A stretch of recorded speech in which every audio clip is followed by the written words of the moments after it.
And now I move on to the biggest of the big boys, Bowser's Castle.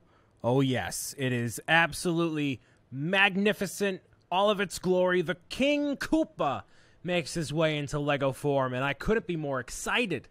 This is set number 71369, has 1,010 pieces, retails for $100 in the U.S. My name is Brian Saviano, BricksOBrian. Hello. This is the piece de resistance for all of the Lego Super Mario sets.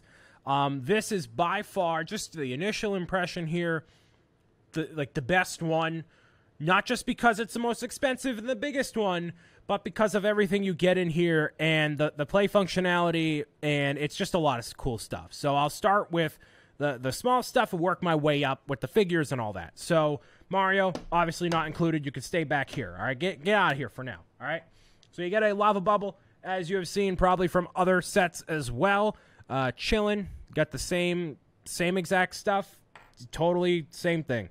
Now, the unique enemy here, there's three unique enemies. There's Dry Bones. So Dry Bones is built identically to the Koopa, obviously, because they're Dry Bones is a deceased Koopa, and or it's its own enemy, I forget. But it is its own sticker on the back here, pre-applied printing on the belly as well as the eyes. So the belly is a little bit different printing than a regular Koopa. It's a bit darker, but you also have these powder blue arms and legs right there. So that's a pretty cool looking color for Dry Bones there. Pretty awesome. And the gray shell on the back there. That's pretty cool.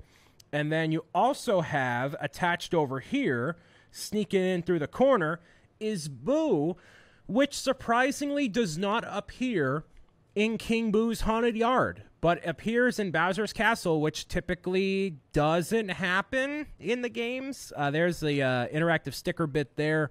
Yeah, it doesn't happen in the games, so very interesting how this guy ended up in here. I don't really know why. Maybe because of the play functionality, but I'll get to that in a second. And then, obviously, y'all want to know what Bowser looks like. Oh, as the thing comes off. Oops. The King Koopa right there. Oh, yeah. That's an awful Bowser. But you get the idea. Bowser has his own sticker on the back right there. That shell, the green shell here is all one piece, but there are some tiles with one stud on top there, some pointy bits as well. Bowser is such a cool looking build. And just so you know, when you build the set, Bowser is bag 11. I recommend building him first because he's so cool. I mean, you may want to, wait and delay gratification if you want to. I popped this set open, immediately opened bag 11, so I didn't really care.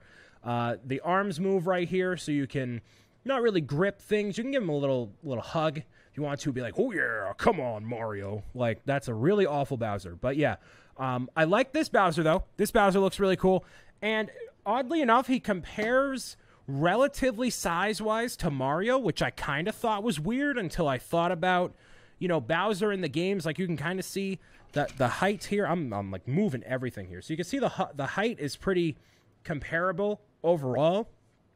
Bowser is typically as big as the plot desires him to be. So he's been relatively bigger than Mario. He's been as small as like probably halfway up to Mario in like a mini form. So like, I expected Bowser to be a little bit bigger, but I guess in terms of, the sets and like the everything, it doesn't really matter. But I wish he was maybe a little bulkier. I don't know.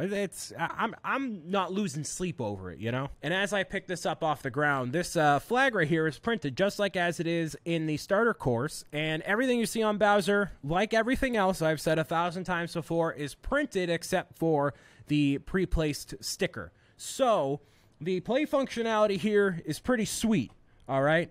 Also, things of note here are the time block that we've seen before in the Piranha Plant Power Slide, and the question mark block. So you get those two as well. So Mario is supposed to, and I'm not going to play this as you typically play it because this pieces may go everywhere, and this is a weird angle. But what you do is you're supposed to start over on this main section up toward here. Then Mario launches himself onto here, gets rid of the Lava Buddy, or the Lava Buddy is supposed to like you flick the Lava Buddy over toward this way, and you obviously repair that, but you flick them like that. I think that's how you're supposed to do it, like a little flick probably, but it works. It doesn't work. It's always a weird angle.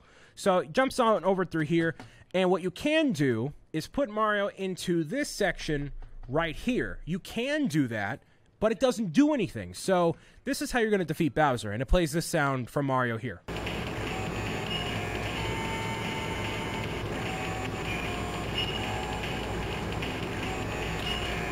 So the play functionality here is cool because these planks move as you shimmy Mario back and forth. So what you're supposed to do is shift Bowser off of his high horse. Now, nothing happens here because Bowser is not moving. This is useless. So what you're supposed to do is jump on over through here, and two things. You can go right here first if you really wanted to. So if I shimmy this over toward this way, I'm going to move these guys out of here for a second. And if you slam down Mario on this hand, this platform, it'll move the hand up.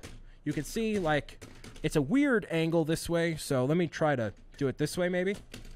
You can see the hand is kind of moving up that way. You're supposed to flick the hand, you know, as you're doing this.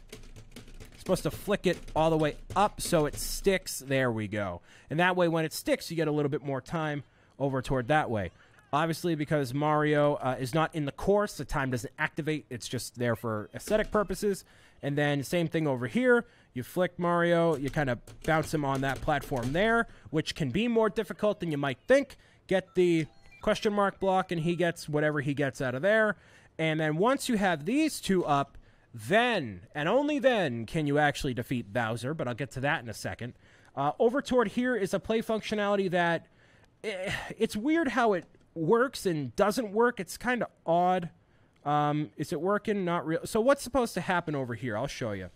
Is you're supposed to have Mario. I probably built it. I built it wrong for sure. But you have Mario on here. And then as you're moving around, this Boo technically chases you. Oh, it is working. Okay, cool. Awesome. So you can see here, like if you're moving like this, it's on like two different rotation axles. I'll show you after I demonstrate it here for you. But it moves like this, so you gain coins that way. It's a really cool play functionality, but you got to be a little careful with it. Like, this is very weird for me to do this, and then he falls off that way. So if you try to defeat the Boo like this, nothing happens. So try to do it again. He gets all freaked out. So what you're supposed to do is get the star out of the question mark block over toward this way here. Then you can use that not only for Bowser, but also for the Boo. But also what you're supposed to do over here is put the dry bones over on this platform, right over toward this way. You connect Mario like this, and then you kind of shimmy the dry bones off, which is easy or hard depending. But you have it like that, and that is an easy way to get rid of him. And then you, as I reconnect the shell here, pop onto the dry bones like so. So you kind of defeat him in one shot like a Goomba, but he just kind of collapses, so you could probably, you know, get back to him again if you really wanted to. But there's that. And so now that Bowser has both of his arms up in the air like he just simply does not care, now he's able to be shimmied forward. So now if I go back to this play functionality and move it over toward this way, you can see by moving him back and forth, it's ever so slightly moving forward, little by little by little. Now make sure when you have this, his arms are up, you know, like he's going to grab Mario. Otherwise, it's not going to connect in the same way. And he's not going to be able to move. But if you hold like the back of the castle here and you shimmy it forward, it's kind of like piano keys and what it reminds me of in terms of the way it all moves. But you shimmy it, shimmy, shimmy, shimmy. And remember, when you're playing the game, you're doing this under a time limit as well. So it's going to take you quite a bit of effort to do this. And then, boom, just like that. And he falls forward. Now, once you do that, it takes him 10 hits to actually get rid of him if you do not have the invincibility block from the question mark block. So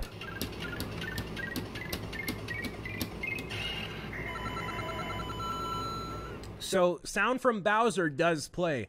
I was really hoping that Bowser might have been one of these interactive figures in a future set, but the fact that he does play a little bit of sound out of Mario when you defeat him is cool. So at least there's that. You know, they added that little bit of detail there. So This play functionality is very, very cool. They're doing a lot of really unique things with Lego Super Mario in general, especially with Bowser's Castle. So I'll show you the system back here, what it looks like, in case you're interested in that. So there's a bit more like technical aspects going on back here. You can see like the face of Bowser. It looks like Bowser. Just pry it off. Yeah, kind of see like Bowser's face right there. It's very stone-like, so it makes sense. And it kind of, oh, all the pieces flying everywhere. Fantastic. But you can see on the back of that setup there that once you lift up these arms, you can see the whole device moving up toward that way. So it's ever so slight, but when both are lifted up, that's what allows the whole boardwalk section to actually move forward. So it's a really cool play functionality and something that I never thought of it, you know, but I mean, I don't have the mind of a master builder, so how would I ever think of it? And then for this over here, this is built on 2 different axles. So if you move this around, you can kind of see that moving there. I did mess up while I was building this, so make sure you take a little bit more caution when you're doing this yourself. But yeah, it kind of rotates in that way. It's a little odd, but very cool. You got a lot of stone gray pieces here, so in case you want to use that for your own castle eventually, you can absolutely do that. And there's some great pieces here. If you want to, you know, so a lot of these sections do come apart here.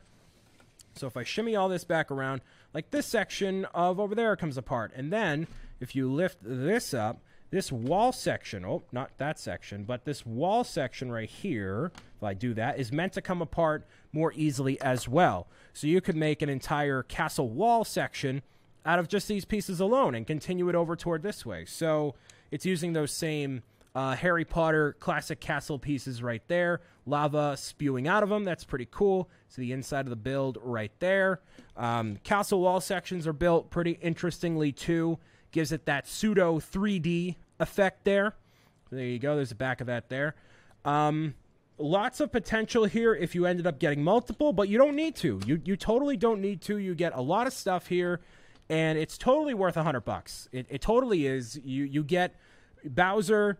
You get lots of castle pieces to use, and it definitely makes it a lot easier to add on to this as well. This is not based off of a Bowser's Castle that I know of.